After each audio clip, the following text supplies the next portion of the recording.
Hi అండి, welcome to my channel Lakshmi Gurjala. ఈరోజు blog ఏంటంటే నా డైలీ రొటీన్ లైఫ్ ఎలా ఉంటుందనేది చిన్న బ్లాగ్ అయితే తీసానండి. ఒకసారి చూద్దాం.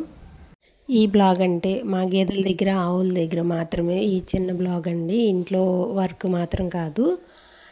పొద్దున్నే ఆవులకి గేదెలకి కుర్తులు అయితే పెట్టుకోవాలి. ఇంటి దగ్గర హౌస్ వైఫ్కి ఏం పని ఉంటుంది అనుకుంటాం, కానీ ఇంటి దగ్గర ఉండే వాళ్ళకి చాలా పనులు ఉంటాయండి. కానీ పైన చూసే వాళ్ళకి ఎలా ఉంటుందంటే ఇంటి దగ్గరే కదా ఏం పని ఉంటుంది, ఇంట్లో పని చేసుకోవడమే కదా అనుకుంటారు. కానీ చాలా కష్టం అండి ఇంట్లో పని. 5ంటికి స్టార్ట్ చేసి పిల్లలకి క్యారేజీలు కట్టుకుని వాళ్ళని స్కూల్కి పంపించుకుని, ఇప్పుడంటే స్కూల్ టైం కాదు, కాలేజీలకు వెళ్ళిపోతున్నారు. కానీ చిన్నప్పుడైతే ఇదే పని అండి.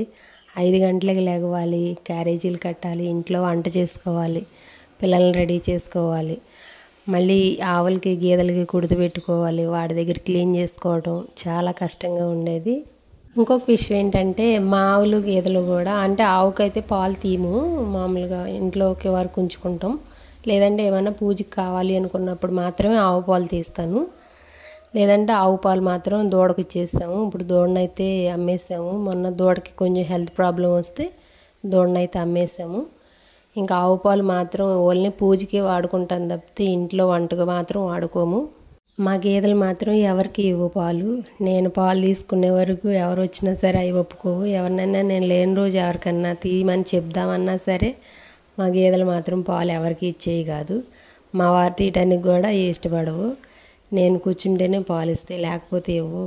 రోజు ఇంకా పొద్దున్నే సాయంత్రం వాటికి నేను అలవాటు అయిపోయాను కదా, కుర్తులై పెట్టుకోవడం, పాలు తీసుకోవడం. ఇంకా నేనే అలవాటు అయ్యాను కదా, అందుకని మా వారు జాడిమోపులు తెస్తారు. కానీ ఇంకా పాలు తీయాలన్నా కుర్తులు పెట్టాలన్నా నేనే తీసుకుంటాను. కాబట్టి మా గేదెలు పాలు ఇవ్వాలన్నా నేను వాటిని ఇంకా మన పిల్లల లెక్క చూసుకోవాలండి. పొద్దున్నే సాయంత్రం కూడా కంప్లీట్గా కుర్తులు పెట్టుకోవాలి, వాటికి బాడీ అంతా క్లీన్ చేయాలి, కింద ఫ్లోర్ అంతా క్లీన్ చేయాలి. ఇంక ఇంట్లో మన పిల్లల్ని ఎలా చూసుకుంటున్నామో వాటిని అలా చూసుకుంటే అవి మాత్రం మంచిగా, అవి హ్యాపీ, మనం హ్యాపీ. నేను తమ్ముళ్ళలో ఇచ్చినట్టు పొలాల్లో కష్టాలు ఆవులతో ఇష్టాలు అని చెప్పాను కదా. అవునండి, పొలంలో కష్టపడతాము, కానీ వీటి దగ్గరికి వచ్చేసరికి చాలా ఇష్టంతో అయితే నేను చేసుకుంటాను. ఇంకా ఆవులు 2 ఉండేవి, కానీ ఒకటైతే అమ్మేస్తాము. ఆవులు 2, గేదెలు అయితే 4 ఉండేవి. ఇప్పుడు ఇంకా ఒక్క ఆవు 2 గేదెలతోనే ఇంకా ఆపేసాము. అంటే కొంచెం చేయటం కూడా కష్టమైపోతుంది.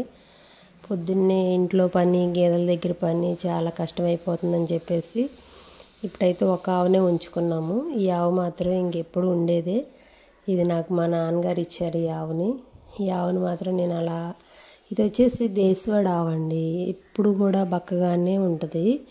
దీనికి ఎన్నిసార్లు జలగముందు పెట్టాను, ఎంత మంచిగా చూసుకుంటాను, కానీ అయినా బక్కగానే ఉంటుంది. నేను 2-3 డాక్టర్లను కూడా అడిగాను.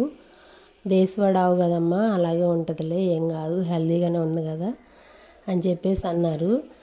జాడది కూడా బాగానే మేతది, కుడుతులు అవి బాగానే తాగుద్ది, కానీ బక్కగా ఉంటుంది అనమాట. నాటావు అంటారు కదా అది. మళ్ళీ కొంచెం ఎండుగడ్డి కూడా తీసుకొచ్చి గేదెలకైతే వేద్దామని చెప్పేసి, ఈ గడ్డి లాగే కంటే జాడు చేలో 1 కిలోమీటర్ నడిచి వెళ్ళి జాడు 2 మోపులు కొయ్యటం బెటర్ అనిపిస్తుందండి నాకైతే. ఎంత లాగినా గడ్డి రాదు, గట్టిగా వేస్తారనమాట. అది వర్షాన్ని తడవకుండా ఉండాలని చెప్పేసి చాలా స్ట్రాంగ్గా అయితే గడ్డి వేసేటప్పుడు వేస్తారు. ఇంకొక కట్ట తీసుకెళ్ళి వాటికి వేసేస్తే నేను ఈ లోపు వెళ్ళి జాడు కొయ్యాలి. 2 మోపులు జాడు కోసి వచ్చేలోపు కుడుతులు అయితే పెట్టేశాను కదా, ఈ లోపు అయితే తింటూ ఉంటాయి. నేను వెళ్ళి చేలోకి వెళ్ళి 2 జాడు మోపులు కోసి వస్తే ఈయన వచ్చేటప్పుడు తీసుకొస్తారు. అందుకని చెప్పి ఇప్పుడైతే ఒక కట్ట వరిగడ్డ వేసాను. ఇంట్లో పాలు ఉన్నప్పుడు ప్యాకెట్ పాలు తాగాలంటే చాలా కష్టం అండి. ఇంకా అందుకని చెప్పి మా గేదెలు ఎప్పుడైనా సరే పాలు ఇవ్వడానికి ఒకవేళ ఇవ్వకపోతే నెక్స్ట్ మళ్ళీ ఇంకొక పాలు ఇచ్చే గేదెని అయితే తోలుకొచ్చుకుంటాం. ఇప్పుడు మా బ్రౌనీ గురించి చెప్పాలండి. అసలు ఇది ఏ జన్మలో బంధమో తెలియదు. ఎంత ఎండైనా సరే నాతోనే ఉంటుంది చేలో. ఎంత ఎండలో అయినా చూసారా ఎలా వచ్చి కూర్చుందో నా పక్కన.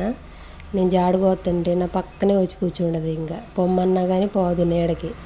జాడు కొయ్యటానికి చేలో ఏ పని చేసినా సరే నాతో పాటే వచ్చి. జాడు కొయ్యటం కూడా చాలా కష్టం. రోజుకు 2 మోపులు జాడు కొయ్యాలి. ఆవులకి గేదెలకి సరిపోవాలి అంటే 2 మోపులు కొయ్యాలి. అంతకుముందు ఇంకా 3 మోపుల దాకా కోసేదాన్ని.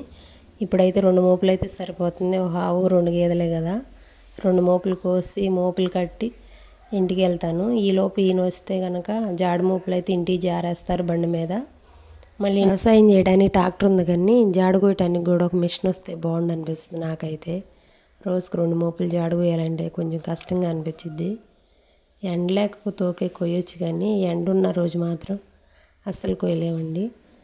అనిపిస్తుంది అప్పుడప్పుడు నాకు కూడా జాడు కోయడానికి ఒక మిషన్ తెచ్చుకుంటే బెటర్ ఏమో, వ్యవసాయం చేయడానికి అలాగ ట్రాక్టర్ ఉంది కదా అనిపించిద్ది. ఈ పని కూడా చేయకపోతే మన బాడీకి ఎక్సర్సైజ్ అనేది కావాలి కదా, ఇదైనా అలవాటు అయిపోయిన పని. జాడైతే ఇంటికి తెచ్చేసారు ఈయన, మళ్ళీ ఆవులకైతే గేదెలకైతే వేసేసాను. ఒకరోజు కొయ్యకపోతే చాలండి, ఇవి నాయంకు సూరు మంట చూస్తాయి. డైలీ వెళ్ళి 2 మోపులు అయితే కొయ్యాలి. ఎప్పుడైనా బయటికి వెళ్ళాల్సిన అవసరం ఉండి వెళ్ళి జాడు కొయ్యకపోతే ఆ రోజు ఉరిగడ్డ వేసానంటే అంత ఇష్టంగా తినవు. పచ్చిగడ్డి రోజు పచ్చిగడ్డి అలవాటు అయిపోయింది కదా, ఇంకా ఉరగడ్డ వేస్తే అంత ఇష్టంగా తినవన్నమాట. ఇవి చెప్పాను కదా, కష్టమైనా నాకు కూడా ఇష్టంగా చేసుకునే పని ఇదేనండి. ఇంక మధ్య మధ్యలో మా కోళ్ళు అయితే ఉంటాయి కదా, వాటి కోసం కొన్ని బియ్యం అయితే వేసాను. ఇంకా అన్నీ రాలేదు, ఎటు వెళ్ళినాయో కోళ్ళు మొత్తం ఒక దగ్గరికి వస్తే కనుక బియ్యం గింజలు తెచ్చి వేస్తే అప్పుడు అవి మంచిగా తింటాయి. చిన్నపిల్లలు ఉన్నాయి కదా, వాటికి కొంచెం నీళ్ళు అయితే పెట్టేశాను. నీళ్ళు పెట్టేసి కొంచెం గింజలు. ఇదేనండి నా డైలీ బ్లాగ్ వచ్చేసి. వీడియో కనుక నచ్చినట్టయితే ప్లీజ్ సబ్స్క్రైబ్. Thank you.